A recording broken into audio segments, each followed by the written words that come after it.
Welcome back to the Askari Cast. My name is Rod Van Blake, author of the Ancient Illumination series as well as Yambani Chronicles, and we are joined once again by Jocelyn Short. Yo.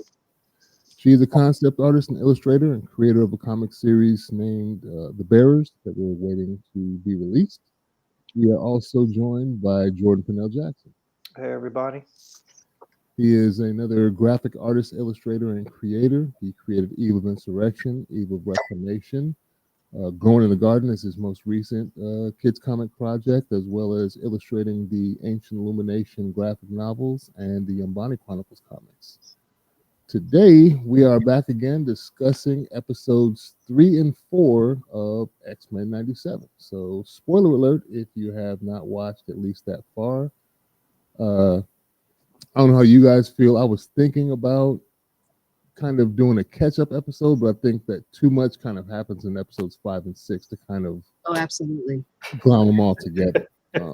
They deserve kind of their own space to breathe and for us to discuss. Oh yeah. There were lots of Easter eggs in episode 3. Back to the comics as well as the OG show from 97. Making references to the Dark Phoenix run of Jean Grey. They made references with Morph because apparently there was a fake marriage of Scott and Jean Grey where Morph was pretending to be the priest. Yeah, so that's why he's a little guilty and reverts back to his old face in a couple of those scenes where they're kind of talking things out. That's wild. We get Mr. Sinister in this episode, which I think they've actually switched roles because in either the TV show or the comics, it's actually Apocalypse that poisons baby Nathan and not Mr. Sinister. Bishop, of course, is going to go to the future. Nathan, we know, becomes Cable later on in the series. And we get the reveal of, in the beginning, of Madeline Pryor, a.k.a. the Goblin Queen, as they're discussing Beast is discussing the different. When he studies the DNA of the two Jean Greys, he discovers that one of them is older than the other, making the one that Scott had his baby with the clone. That was kind of hilarious to me when she turns to Scott like, "Scott, tell him," and Scott just stone faced like. She is not the mother. Scott, you are the father, but she is not the mother. Yeah. So crazy. Just messy. I feel like I have this like ridiculous joke. You remember that Usher and R. Kelly song, Same Girl? Same Girl? Oh, the T-Pain remix? Hilarious. Same girl, but it's the same. It's the opposite with Jean Grey and Madeline Pryor, the same guy. I'm not. Dylan Guest just commented how much of this is comic canon. It's kind of pulling from a lot of different mediums. It's pulling from the comics as well as the OG cartoon. So it's kind of amalgamation. It's their own little rendition. They're doing things. Like I said, they're twisting things, different characters, and doing different things. What are you guys' thoughts? I mean, it's just messy. It's very. It's just so messy. The cartoon soap opera. Yeah, it's great. It's great. This shows this. When I think this episode, I was like, it's really nice. We know adults made this show and they made it for adults because, like I said, it's messy. Goth Jean Grey, like she was a baddie. Like that was wild. I was like, wait a second, I didn't see this coming. What's happening here? She's amazing. I'm like, ah. Did y'all peep the Basic Instinct Easter egg with Madeline Pryor? I'm not. I mean, I got the femme fatale vibe, but I didn't. When she's sitting at the top of the stairs, she does her legs across and she uncrosses them. Oh, wow! Her and Magneto got the same stylist this season. It's top tier. I love it. Yeah. And y'all probably too young to get the Crazy Eddie Easter egg. Because in the flashbacks, when the two Jean Greys are trying to figure out who's actually the owner of said memories, they go to a scene where I think Madeline Pryor's escaping the lab, and then she runs out, and then she's in this alleyway, and she turns around, and over her shoulder you can see like an electronics store with a bunch of TVs in the window. That's Crazy Eddie. Back in the day, he had these commercials. It's Crazy Eddie, come here because our deals are insane. But there's a sign over the store saying Crazy Eddie, which is now awesome. they've gone bankrupt for fraud and a bunch of other things. The store ended up closing down. But yeah, there's kind of one of those weird signs of the times. I think that store was open like the 80s and the 90s. It's Crazy Eddie's appliance store. Thanks for that history lesson. That was pretty cool. No, That was fun. I was always fun. Oh wow. Yeah, back in my day. It was like I thought I was gonna be like, is Crazy Eddie's like Circuit City or Radio Shack? And I'm pretty like, much, but it's prior to those, Radio Shack. It was Crazy Eddie's. Had these crazy white dude with like glasses and crazy slick back hair would just scream his head off during the commercials. It was out of control. I gotta ask my parents about Crazy Eddie's. I gotta talk to them about it. Yeah, me too. We're all gonna do it now. This first episode was kind of crazy because they went like this dream sequence. It even started out like a little horror-ish where you Freddy see Krueger. I completely forgot about that. I started rewatching this episode and I was like, dang, I forgot all about this. Yeah. How could you forget about that? It was so horrific and well done. I was like, well, because the thing that stuck out to me most about this episode was like the Clone Wars, essentially. Oh, what? Okay. You're like, that's what I latched on to. That's like, what I remember. I forgot all about that haunted house stuff. Yeah, it was like a haunted house stuff. Jubilee and Roberto are sitting there and something climbs out of the TV when they're trying to watch a movie. It looks like The Ring, but it ends up being Roberto's mother speaking to him in Portuguese. Yep. Did y'all catch? I think Rogue and Magneto is getting down in the holodeck. Right? Morph is so messy. Oh yeah, Morph with the time yes, he's so messy. They came out of that training room, and he was like, "Oh, let's," because he was talking to Gambit, and Gambit was like, "Oh, let's see when we can train again." And then Morph was checking the thing. And he was like, "Oh, it looks like Rogue and Magneto. Oh, they're busy. They're busy then too. Oh, and then the next day." He's testing up. Like he looked dead at Gambit's face. He was like, "Oh, they're busy then, and then." And he was dropping, and the heater he dropped though was talking about she's really testing out her stamina with the new boss. Crazy, yo, just messy and petty. Like what on earth? And then after that happened, you remember he goes in the shower to check on Logan. Yeah. And he like makes. Did he say like need me to help you scrub in certain places? He said something along those lines. Like yeah, he was saying something off color. I was like, so I think I saw a post where somebody was like, someone joked and said that like Logan and Morph might have a homoerotic relationship, but I'm like, it's possible after that line. Lord mercy. Yeah. This is a great show. It's so good. then they went to this whole. They went full on with the the haunted house type of thing where Madeline Pryor's just messing with them, and then everybody starts getting down. I have a question. Yeah. So during that haunted house sequence, Cyclops, what's his name? What's his real name? Scott. Scott. Yeah, Scott. He fires his beam into Bishop. Yeah. What is Bishop's actual power? That is his power. Basically, he takes different types of energy. You can basically redirect. Okay. He like ingests it and then he can blast it back out. He can amplify it? Yeah. Okay. Yeah. Okay. That's kind of his thing. Okay. Because I just was confused because I was like, okay, I guess was his ability just to be able to make two beams instead of Scott's just one? Because I was like, why couldn't Scott just do this? No, what's going on here? It's like, no, we needed Bishop to show off. That's what I really enjoyed that because I was like, as a kid, like I didn't really watch X-Men like that. Like I was watching X-Men, what was it? Evolution? Okay. I think that cartoon. And so I didn't I knew about Bishop, but I forgot I wasn't really connected to the character. So to see him kind of like have his shine was like pretty cool, get his moment. and remind us, and for people like me and like younger audiences, that like, oh, so Bishop can absorb energy and shoot blasts. Because I always remember him with that big gun. That's how I remember him. Was like he just had that gun. Yeah, that's why I was confused. Like, what is his actual power? He just be having a gun. So, is he a mutant? And then I saw that He got the M scar on his face. Oh, he's a mutant. Yeah. He's been tagged. Yeah. It's throwing me off because he's got the short hair, and I'm used to the old school like Jericho look with him. Oh. He's always got that hair. Looks like Vampire in Brooklyn from back in the day, but they cut his hair short now.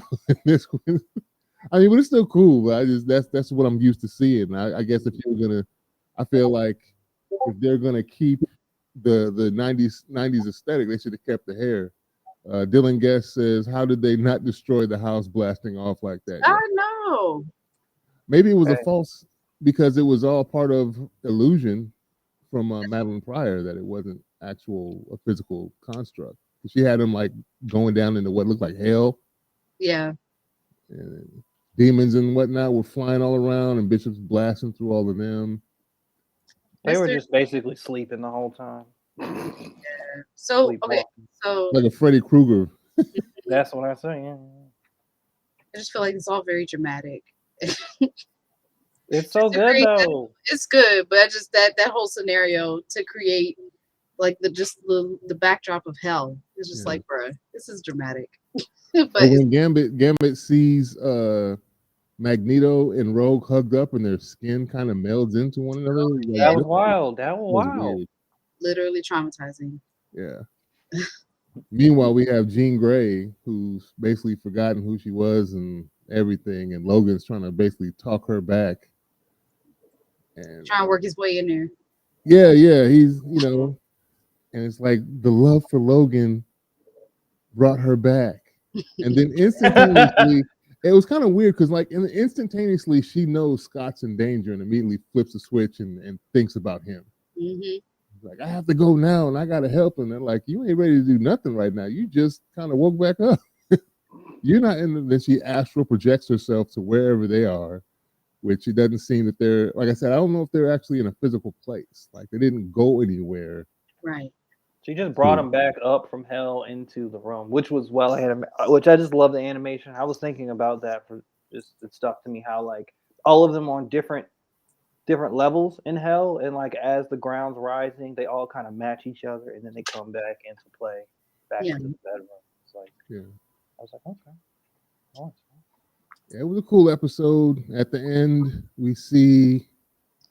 I think at the end of this one is where Bishop takes young Nathan, right after Senator's giving him, he had him that little weird green test tube, Star Wars Bacta tank, I guess. I don't know, but apparently it was, if you pulled him out too early, it was going to give him some weird virus that they couldn't heal, but they're hoping that there's something in the future Bishop can find that'll be able to hook him up. We know he does because, like I said, that's Cable that comes back again. Dressed similar to how Bishop is dressed now, might I add, except for he's got the mechanical arm on the side when he comes back. What did you say? This is a good point. Yeah. So it's an interesting episode. Well animated, like you said, Jordan. I agree. A lot of the fights were kind of crazy. I like the things that were going on in this episode. What about you guys? What do you think? Goblin Queen was throwing hands. Yes. First of all, that whole scene with them in that kind of church area was like dope. Yeah. When Magneto showed up and then like she's throwing glass and he's trying to deflect it with the metal bars of the stained glass windows. That was dope. And then like the way she like like they're like basically like shards of rainbows just hitting him, and he just is just getting cut up. He's on the ground, and then he comes out of the rubble just chest out, just looking immaculate. I'm like, Jesus. I'm like, this is eye candy. Well, y'all, come on. I'm like, y'all giving up for everybody. I love this. I'm like, this is that. Then of course you always have like a moment where Jean and I guess Goblin Queen is like trying to seduce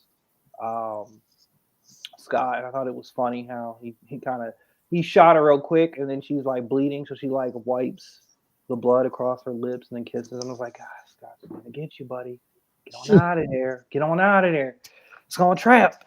And so it was cool. Those scenes are really cool. And this is this dynamic of the complexity between the characters, um, with Jean and the Goblin Queen are really cool. Just in the layers between the relationships with all of them, actually, with Magneto, potentially Rogue. It's complicated. Dylan says technically anime. Yes, no, I don't think so. It's produced. How dare here. you? No, How dare you? it's animation and very much an American animation, and Very American. taking a lot of their foundation from the original series. So no, this wouldn't be classified as an anime. The animation is that good though, I'm not gonna lie. Because I do catch there were some like subtle in the next episode we'll talk about. And just like there are moments that feel like an anime. Just like certain effects they're doing. Like I think one point in this episode,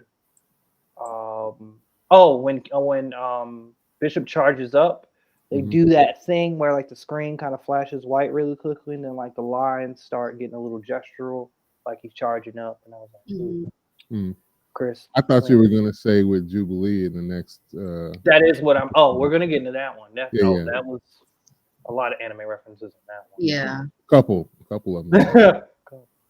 Yeah, this was interesting. I like how too they basically defeated Madeline by taking her down memory lane, and she pretty much like gave up. Like, she did a Sesame Street Guy Smiley, "This Is Your Life," with Jean Grey basically projecting herself and them going on this trip through said memories, trying to determine who was the owner of said memories. That was like at the end of that is when she kind of came to the realization. Did your folks get hit by a car? She'd been used. What'd you say? I said, was that Jean's sister who got hit by a car? That was her friend. That was her friend. Yeah, I was like, who got hit by a car? Oh my God. That was her friend, and I think that's what awakened her telekinetic powers. Okay. So it's kind of part of her origin story. Where it's like, Madeline, that didn't happen to you, did it? I'm like, no. It's so crazy. It's just so crazy that this happened this way. Because like, what a mind screw for Scott. Yeah. Just, and also because like I think at the end of that episode they established that they're really not entirely sure where their memories stop and start between the two of them. So like who knows what is quote unquote real between either of them. And that's terrible. So I mean, it sucks for Scott, but I was like, it sucks for everyone. I don't know. Yeah. It's just messy. Like, did you notice too some of like the flashbacks that they were going through that the faces were blank? Wasn't Xavier's face blank in one of those memories? No, like a lot of them, like a lot of the characters, they'll go through where you see Jean Grey, but it's just a flat surface. You don't. Yeah, I know. I feel like I caught. And a lot of the other characters too, in some of them. So I'm thinking maybe that's when you see that is the clones' memories, because it's like an observer that doesn't recollect perfectly what happened, and then if you see their facial features, perhaps that's actually the real Jean Grey having those memories in time. Got you. And a lot of those scenes were lifted directly from the old animated show and reanimated for this show. Wow. Y'all want to get into Motendo? Of course. Which I guess is a mix-up of Mojo, the character, and I guess Mojo created some game system like the Nintendo that they're going to put people in. This reminded me of a lot of things. I was thinking of Gamer. I was thinking of The Matrix, because they're in this virtual reality world and actually living through this experience of being in a video game and having to fight their way out. Thought about Ready Player One. Yep. Ready Player One would be another one. We have a mixture between that and this episode. This is two parts. You got Motendo, and the first part I think is Life Death, where you got Storm and Forge going through their thing, where she's still trying to get her powers. The little machine that Forge built for her didn't work, and now there's this weird like raven or owl demon that's out there in the desert for some reason, fighting with them. and then we get the weird confession by Forge that he's basically made all the tech that they were using to dampen the powers of all the mutants that this FOH group has been capturing and trying to resell. That was so weird. Like, I was kind of mad at Storm at that point. Like, didn't you vet this dude? You just talked to him for a couple seconds in at a bar and then walked off only to find out. All he had to do was name drop Charles Xavier. I'm friends with Charles. Well, isn't it kind of for her to kind of be this way? Like, I of course I don't actually know, but I did watch like a video that was, you know, catching you up on like kind of what you needed to know to like understand what's happening in the show. And something that was in that video was saying that like Storm has kind of done this before, where she got with someone that was just not a great person, and it she very like quickly almost turned on the X-Men, and just like it's just this has happened before where she's made that explains her reaction now. Yeah, like kind of poor choices in trusting people. Yeah. So, and I know this is similar to how we know Nate becomes Cable later on. I had a feeling that Forge wasn't going to die because we also have from the older cartoons flashes of him working with Bishop in the future. So I kind of had a feeling, but it was funny. I know you've probably seen the memes of Storm going off, getting her powers, living her life, while my boy is languishing as a toy, like life force draining out of his body. And someone had a meme like where you can see Storm, and she's sitting there reflecting on herself. She's got her headdress back on, everything, her powers back, and in the background is Forge laying in this water or swirling in the hurricane, just dying. And it's like, and the quote is, "It's not about him." It's all about Storm regaining her powers, which we knew was going to happen. I didn't have any thoughts that they were just going to leave her unpowered the whole time, because she's too integral to the team, in my opinion. Yeah, it was still traumatic because I wasn't there last week. I was pissed. Yeah, I was too. I was pissed. I was like, "Y'all gonna do this to the black woman? No!" I'm like, "This isn't fair." And then because she was just dope, and I was like, "Come on." And then, but it made me like very excited that they like explore the arc of her recovering her powers. I've heard from some X-Men fans that like this happened in the comic book before. She lost her powers, has to get them back. So I was like, okay, that's cool. I like how they're like building off like they're tying stories from various arcs and different issues. So that was pretty cool. It was hilarious though that she was off and my man is dying. She's supposed to be going to get this root or whatever out the cave to help heal him, and she's like, yeah, whatever. I'll be back I'll get there when I get there. I'm doing something right now. This is spoilers for episode 6, by the way, but yes, because that she doesn't get her powers back to episode 6. Oh well, my bad. It's fine. Hey, we're late to the party anyway. Everybody has seen it. Everybody knows what's going on. Yeah, to be honest, we're late. I just thought that we need to give those 2 episodes their separate. No, yeah. But no, that moment cracked me up because I was just like, yo, that man is literally dying right now. But she's having her whole magical girl transformation. And I was just like, but you know what?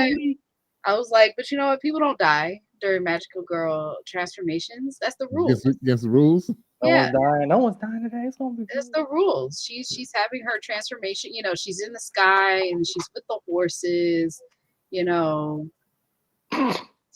she's doing her thing. She got her clothes back. Can we save this? Can we save this for episode 6? Yeah. I want to include that Stay on task, y'all. Stay on task. Yeah, anime. Okay, actually, that was one of the things that we were referencing before.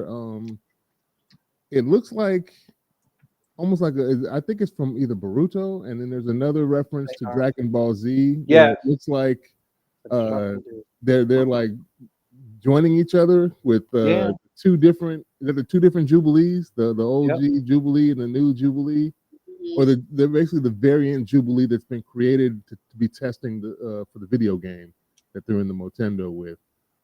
Joins with her, and also Jubilee kind of does a motion like when you throw like a spirit bomb in Dragon. She does that. So there were lots of anime references. Like I said, this to me was akin to the Matrix too, how they just threw them in there. He starts playing with the controller and they realize they're actually inside the game, and their health is going down. I think she found like a little X that was like a extra life for Roberto, aka Sunspot. He's laid out over some equipment, and she throws the X on him, and he wakes up. It's like, did I die? Like, yeah, fool, you died. Okay. What do you guys think about that part of it? I thought this was very interesting. Like, I liked the what lesson they were trying to have her learn, and like that it was showcased this way. I'm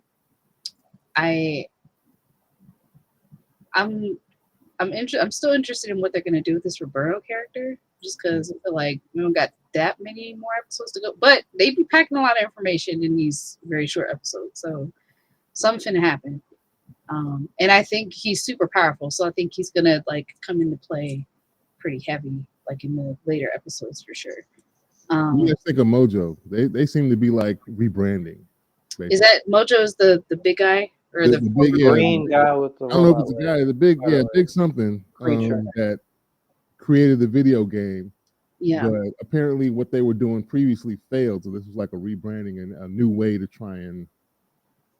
He was interesting. I felt like, I mean, honestly, this whole, or at least Jubilee's kind of this whole section of the show for Jubilee feels a lot like a side quest. Like that character felt like a side quest boss, kind of. You know, he felt like a very I know it's a cartoon, but he felt very much like a cartoon, like villain, like a rogue of X-Men that is not necessarily super integral. Like, yeah, he had intentions to take them out or take her out for sure, but the episode didn't feel all that high stakes. Kind of like you knew Jubilee was gonna get out. Yeah, but I liked it. I guess the stakes were, if you look like in most tropes that use this, die in the game, you die in real life. You die in real life. And that was the real, I guess, the stakes. But I guess individuals, it's not that high. You know, it's not the end of, it's not end game level where you lose, everything is going to be gone as we know it. Everything else surrounding, like all the other X-Men, everything is felt super high, except for like, you know, Beast and Morph and Nightcrawler, like, you know, the other X-Men.